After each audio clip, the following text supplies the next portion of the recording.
Hello and welcome back to another episode of Charla Football. I'm your host, as always, Gerardo. Accompanying with me is Tomas, and we have a very special guest, Mr. Gonzalo Pineda, a historic Seleccion Mexicana player, also ex-coach for Atlanta United, with Seattle Sounders as well, and then obviously an important past in Liga MX with Chivas, Pumas, and different teams in Liga MX. But firstly, Gonzalo, thank you so much for being here with us. It's honestly an honor to have you here with us. No, thank you guys. Thank you for the invitation. I think it's important to give new voices to the media, sport media. I think is great. So congrats on your project. It's very good. Thank you. Thank you so much, Gonzalo. Now, when you made your debut in Pumas at the age of 21 years old, what were the feelings that you felt in that time, if you can still remember those feelings? Do you remember when you made your debut? Yeah, of course. I was 20. I was 20, almost 21. Mhm. I debut in May 17 in 2003 against Morelia. We lost 2-0. I played 82 minutes. And yeah, a very important moment, unforgettable, because uh, especially the way it happened. Mhm. Hugo Sanchez was my coach, and during the season, the week, normally he prepared the team that is going to start, and he doesn't give a penny to that team, to those 11 players. Mhm. So at times in that period, I wasn't even part of that inter squad. I wasn't even part of the best 22 players. I was probably the 23rd. So very often I had to be off the side, just watching them. Uh-huh. Um, and in that day they didn't give me a penny, which was kind of normal. So then I just move out, and then they start playing, and then suddenly Hugo stops and he says, hey, we have one less player, where is Gonzalo? And I say, I'm here. I say, what, you don't want to make your debut or what? And I'm like, of course I want to. So I got in immediately, but I thought I was just out of the squad. And then I didn't tell my family at all, and I just told them, "Hey, maybe I think I'm going to the bench, and maybe I do my debut. I don't know." But I knew I was starting. So when my family arrived to the stadium, they saw my name and the board, and they were super happy. For me, it was a special moment, even though on the field I suffered a lot. It was a very difficult match for me because I was a left back and playing with Ailton da Silva, Brazilian, and Mhm. he said, "Hey, from midfield up front, attacking midfield, you don't go, and defensive midfield, I don't help you to defend." So I had to deal with both fullback and winger the whole game. So we lost 2-0, and but it was very very special. The debut is kind of the, I don't know, the graduation of a soccer player. Wow. So it was kind of a surprise for your family to see you like starting and playing. That's Yes. beautiful. Yeah. You, of course, had much success with Pumas. You know, you won so many trophies there, and that earned you a move to Chivas. What was the process of going from one really big institution like Pumas, one that is close to your heart, and then going to another grand institution like Chivas? Well, I have to say that Pumas is my club. Is the one I cheer for always, Mhm. forever. My heart is Puma. So and since I was 4 or 5 years old in the neighborhood, I was called Pumita, and it was because I was always wearing a Pumas jersey, and I was always crazy about Pumas. And for me, it was really difficult. What you're saying is true. It was really difficult to move from Pumas to Chivas. At the beginning, I told my agent, "No, I don't want to go. I want to stay in Pumas." And actually, I tried to stay in Pumas because I don't know. I felt like it was the club I love forever. I had two trophies with them, and for me, it was the best. And the problem was a bit of contractual problem there, Mhm. where I had 6 months left in my contract when the offer from Chivas came, and well, Pumas didn't want to sell me as well, but they didn't want to improve my contract. They didn't want to extend my contract. So I said, "Hey guys, either you renew my contract and try to make it a good one, because I think I have earned something, or I move to Chivas, but I prefer to stay." And actually, I offer something very interesting. I said I want to get paid half of what Chivas is trying to pay me. I said I don't want the money. I just want to stay in Pumas. But they refused. That front office refused, and then they sold me. Literally, they sold me to Chivas, and from December the 31st, they called me at night. You can imagine. They called me and said, "Hey, you have to be in Guadalajara tomorrow. You are a new Chivas player. Oh my god. Congrats."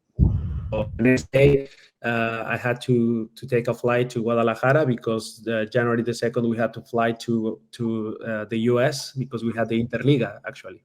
So I flew, and then from there I learned what Chivas was, an impressive club with a lot of fans, and it was really special. Once I was there with Chivas jersey, it was very special for me. It was like being in the national team, only Mexicans, and so a lot of feelings, a lot of emotions, and I can say that the 4 years I was with Chivas were very good. Now, Gonzalo, did you expect to be constantly winning trophies everywhere you went? And what was key to all of your success at most clubs where you have been at? Yeah, well, it's very interesting because yes, actually, stupidly in my mind, I thought that was being a footballer, winning trophies, and at that age, you can imagine. I made my debut in 2003, 2004. We win two trophies with Pumas. I go to the Olympics. I make my debut with the national team, the main national team, the senior national team. I play the qualifyings. 2005, I go to the Copa Confederations Cup, and we almost win. We were the front runners for the Copa Americana against Boca. We lost in penalties. So for me, I thought, okay, I'm moving to Chivas and we're going to win trophies every year and it's going to be great. And actually, the first year happened, right? That we won 2006. So again, I thought that the whole career was going to be like that. I had high expectations for myself. I put new standards, new goals to achieve, like being in Europe, like being many years in national team. But you don't know at that age how fragile success is, and you don't know how easily that can change, and it changed. I never win a trophy anymore, and well, year by year, I was seeing my calls to the national team were less and less, and it happens. So something to reflect on is success is very fragile. Yeah. Well, now you talked about two of your greatest moments as a player being in Chivas and Pumas. If you could choose what team you would coach for, which one would it be, Chivas or Pumas? A very difficult question. I just told you that I'm Pumas fan always. I always watch them playing no matter what. I record the games here in the US and I watch Pumas. When I can, of course, I watch Chivas. But it is a difficult question because now I'm in a new role. I'm in a new position, the head coach, and as a head coach, you have to go wherever they call you. And as a player, I think I respect the rivalries I had, but as a coach, I think um, you have to look for opportunities in teams, and it doesn't matter at times what team you are. You have to give the best of your abilities, and if it is Pumas, if it is Chivas, why not both, right? Mhm. When you left Liga MX for MLS, were there any difficulties in adapting to the league in the United States? What were they, if any, and did you face any cultural challenges? Well, there were the first one was the language, and I have to say that I felt comfortable, but still there were many words, many technicisms that I didn't know, and at times, even though Sigi and Brian Schmetzer, my coaches in Seattle, Mhm. were really good, really calm to speak. At times I didn't understand a few words of what they were saying, so that was a little bit of a challenge. The style of the league was the biggest challenge, I would say. In Liga MX in those days, we were very technical and tactical aware, normally trying to find a solution as a player, how you can create an advantage, positional advantage or numerical advantage, and how to create a 2v1 here and there. And I was, as a player, very cerebral. I was always trying to look for those solutions or tactical shifts to make the team play better. And in the US at those days in 2014, that wasn't the case. They were very direct. Most of the teams playing 4-4-2. So at times I told my coaches, I told Siggy and Brian, I said, hey, I feel like I'm in a tennis game and I'm the net.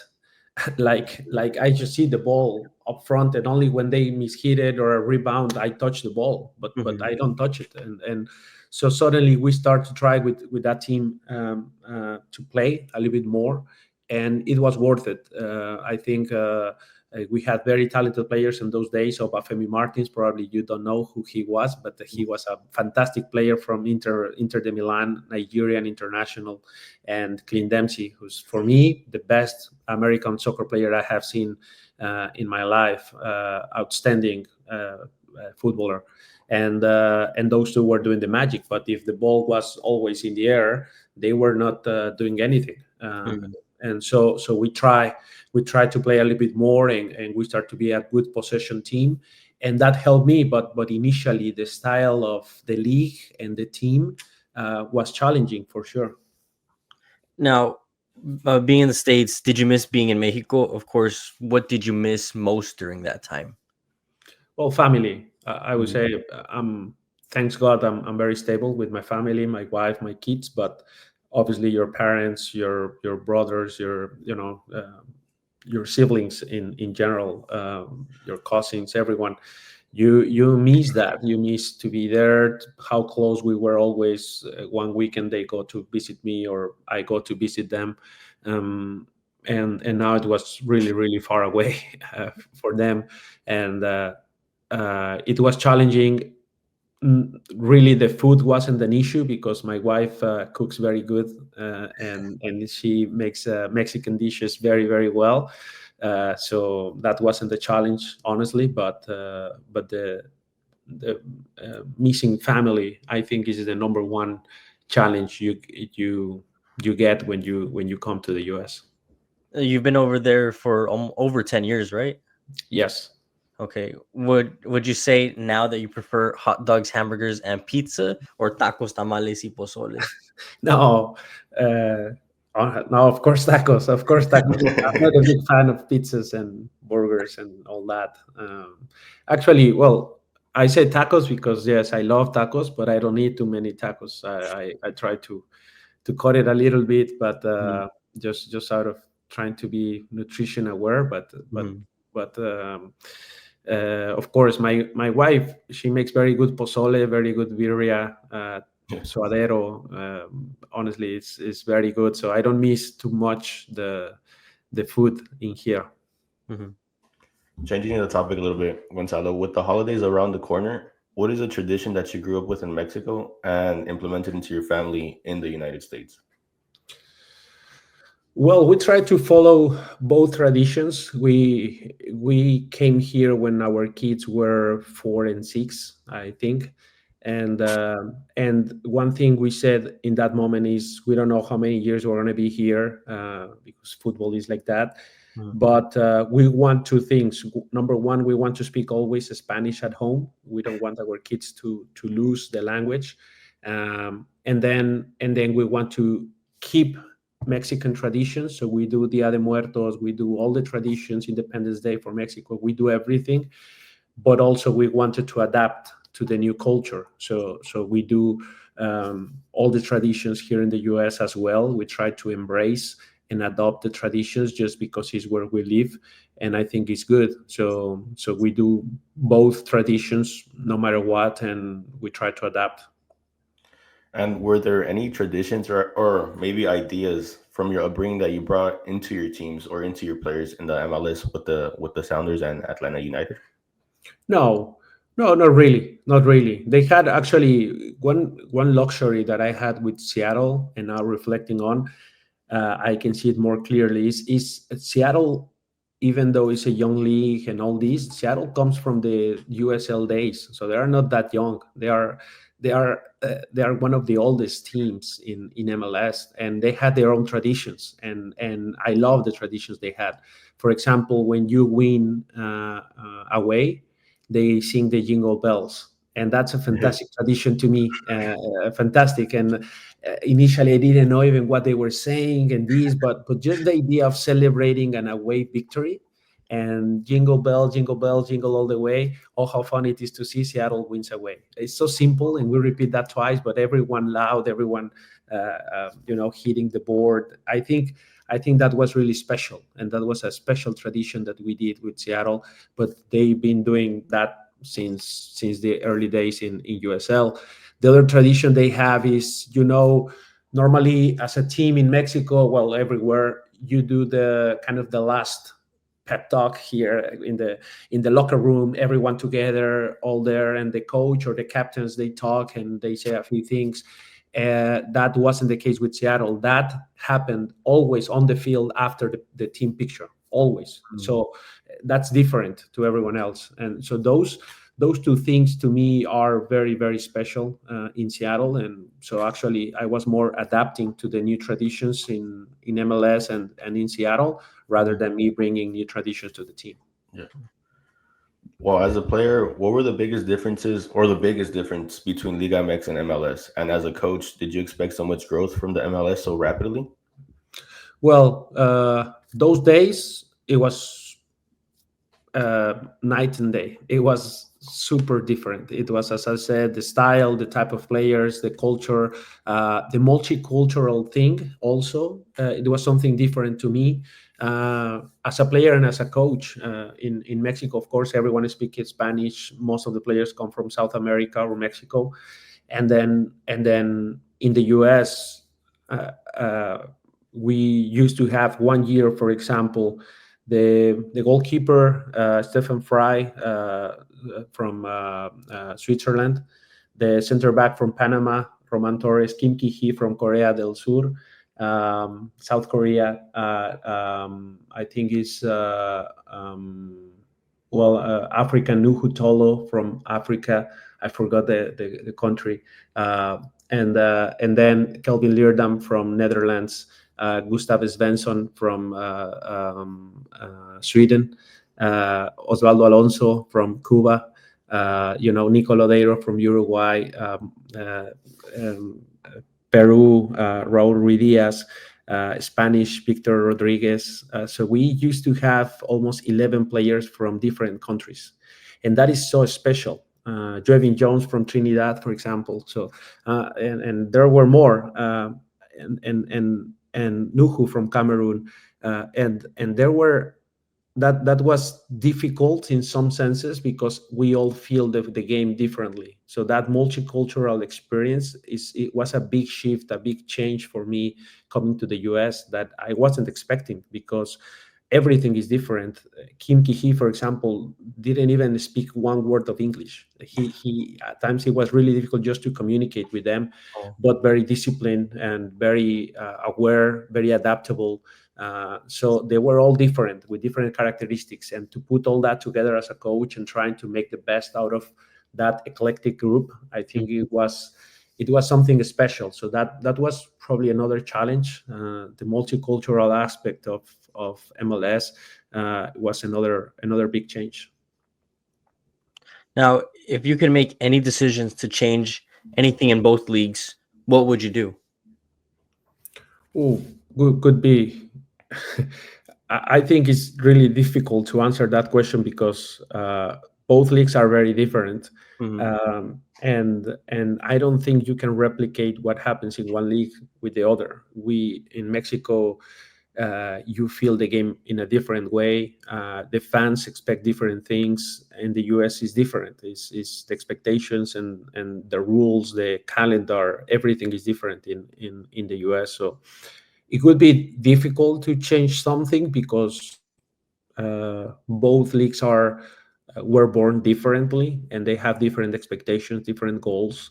What I would say is at some point, I would like to see both leagues to play in Copa Libertadores and Copa Sudamericana. I think that would be a big eye opener to what real pressure is.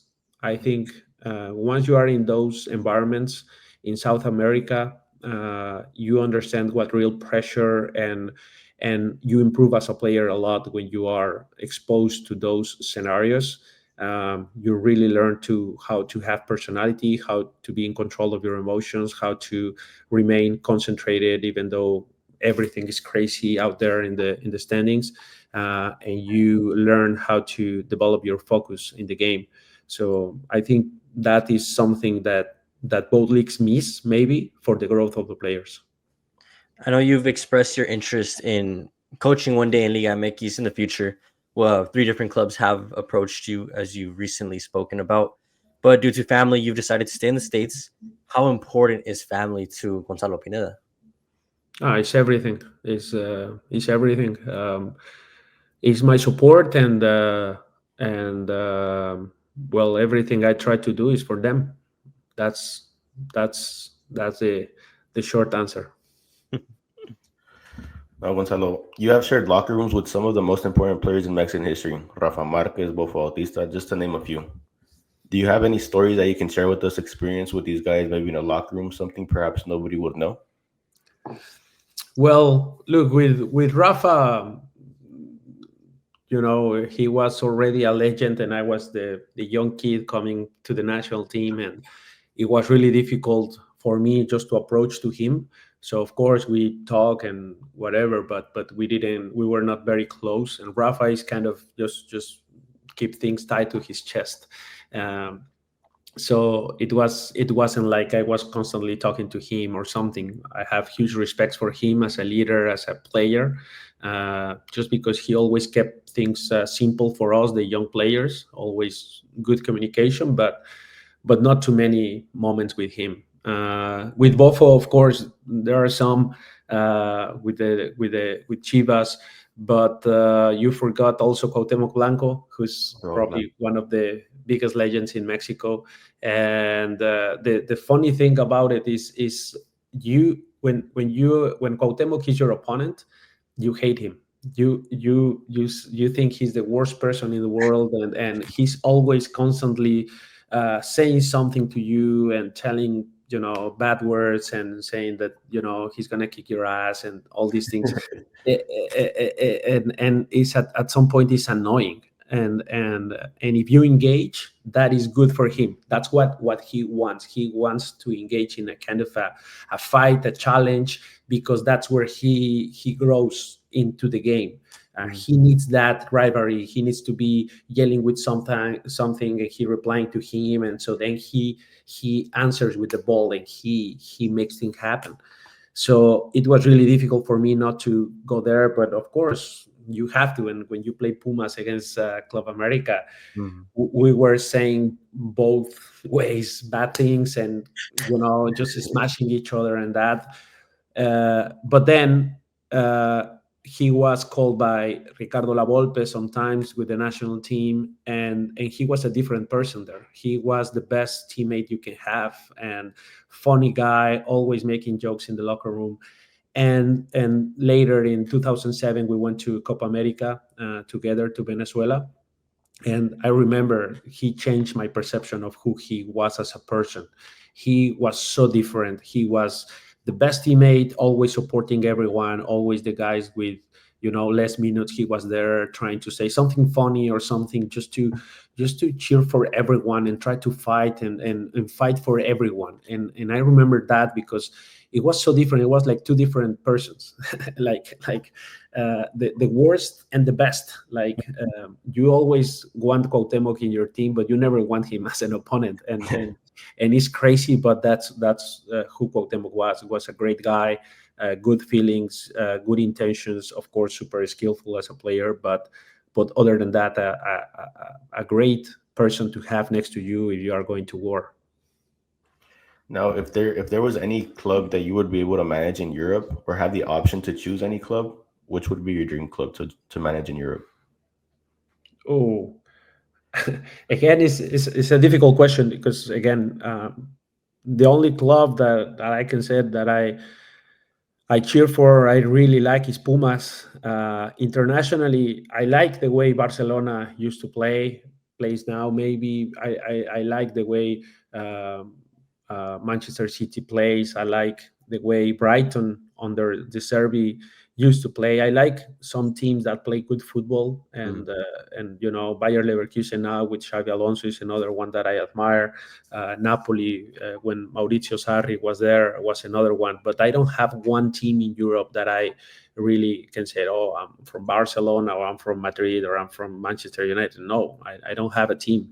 So it could be really difficult, but any of those that I just mentioned could be good options, right? Yeah. But now moving back to the subject of family, is there a favorite movie you like to watch as a family or a hobby that you like to do together? Maybe play cards or anything. Yeah, we try to spend as much time as we can. At times my career is difficult. I don't have too much time. My kids are my son plays soccer, so he's in academy, and my daughter, she's a swimmer. She has even less time. She trains twice a day, 4 days a week. um, so the limited moments we have as a family, we try to do something together. We try to play cards. For example, we play a game called Nerds, and sequence, and simple, or trying to put a puzzle together, and or watching a movie. Yes, we have a few movies that we watch now. Now we have a marathon of Christmas movies that we have to watch in the next couple weeks Mhm. before Christmas. And those are goals that we set as a family. Okay, let's try to see Star Wars from 1 to 9, and we try to do it, or Hunger Games, or something like that, or Harry Potter, and we do. But again, we don't have too much time as a family, so we try to make the most out of the limited time that we have. And without your kids around, what are your favorite shows or movies? Um, Well, there are some Christmas related that probably are some of our favorite. Klaus, the cartoon movie, is Oh, called Klaus with K. Is one of our the one we enjoy the most as a family. Good memories from Seattle, and a couple moments that we have there. But recently, we watch. Our kids are teenagers, and we watch The Godfather, the Oh trilogy, yeah. and they really like it. And I hope they want to watch it again, because it's my favorite movie. So we will try to do that again. But yeah, there are a few Christmas related movies that we want to watch as a family. Now, moving over to the topic of Seleccion Mexicana a little bit, just to end things off, with Javier Aguirre as manager, he's been adamant that the players who are called up must want to be part of the national team. He uses that word orgullo a lot. Do you feel like there was a moment where players did not want to be part of the Seleccion? And in your time in the national team, did you ever experience anything like that? Any feelings like that? Well, the last question, no, I never experienced me not wanting to go to the national team. I actually, it was quite the opposite. It was I want to be called, um, but I would like to say that there were a few players, and there are some players that probably at some point in their careers they say, okay, not this time, maybe not. I don't want to go to the national team ever. Maybe not, but it's reasonable. You have to put yourself in the shoes of those players, because most of those players, or all those players, are playing in Europe. Mhm. And when you understand what is playing in Europe, and how difficult it is to have time with family and time for yourself, you understand a little bit the challenges that you face when you come to the national team. So you are in Europe normally. Let's say you are in a team that is playing Champions League, and then you don't have time off. You play the league, you have midweeks, you have the cup, you have Champions League, and then in the weeks that you have a little bit of a break or something is the international windows, and then you are called to the national team. You have to flight 8-10 hours, at times with connections, and you have to come to the national team. time differential changes your circadian rhythm and all these things, and you cannot sleep and all that. Everything to play a friendly game against Kazakhstan in Houston with humidity, and at times the fields are not great. So it's worth it for a player that is playing Champions League, that is fighting for his position, because that's the other thing we don't realize. It's not like, oh yeah, we're Mexicans, we're going to be the starters in every match in this team. No, you have to fight for your spot. You have to earn it every week. You are fighting against another Dutch player, another German player, another Spanish player, another Italian player, another Argentinian player, Uruguayan, Brazilian player. You're fighting every week against him to earn your spot. But then you have to go to a friendly that is going to disrupt your rhythm, your fitness, because you go to humidity in Houston to play against Kazakhstan. So those are the things that, to me, we have to understand a bit better, that the players playing in Europe are a little bit different. Now, I'm saying that, but if there's a Copa America, there's Gold Cup, okay, then bring them. Important matches that matter, international tournaments but it's beneficial for both. But honestly, at times I feel like we waste the players, and then it starts to be, for those players, starts to be like a burden, something that you have to put on your back. And okay, I have to go because otherwise I'm going to look bad to media, to the fans. If I say no, I'm going to look bad. But so then I have to go, rather than I want to go, is I have to go to the national team.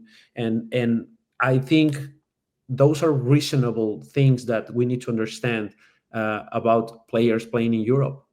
So with that saying, for players that we played only in Mexico, it was always, as Javier says, orgullo to be part of the national team. Always.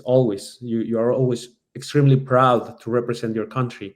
And I'm not saying that the guys playing in Europe are not. It's just at times we have to understand those situations with them a little bit better. But yeah, I understand the reasons why, because you sell a little bit that the best players are coming to that game for events, for the sponsors, for many things. So it's difficult for both sides to understand each other. But other than that, I agree with Javier. It should be always a proud moment to be called for your national team. What are your hopes and expectations for Javier, Rafa, and this group of players we have ahead of the 2026 World Cup?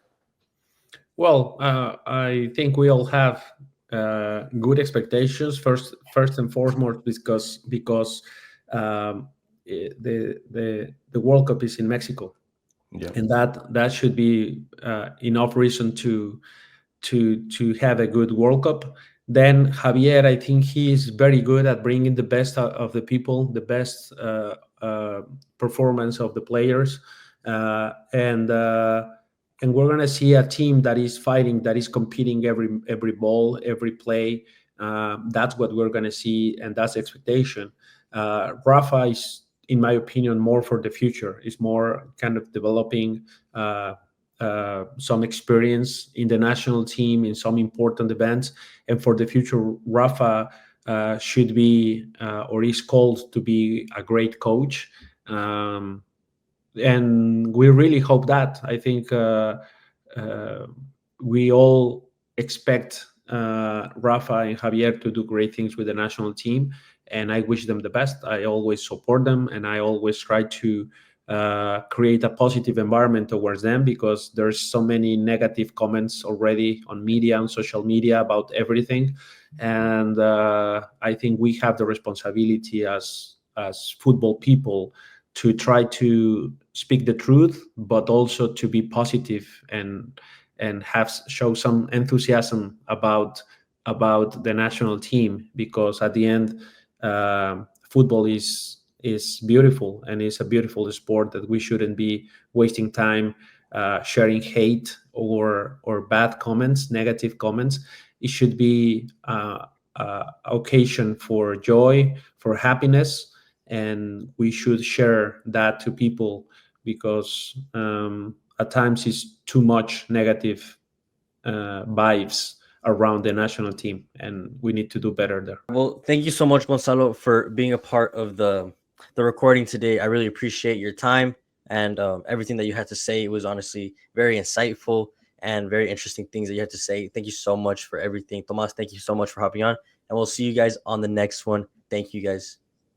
Thank you.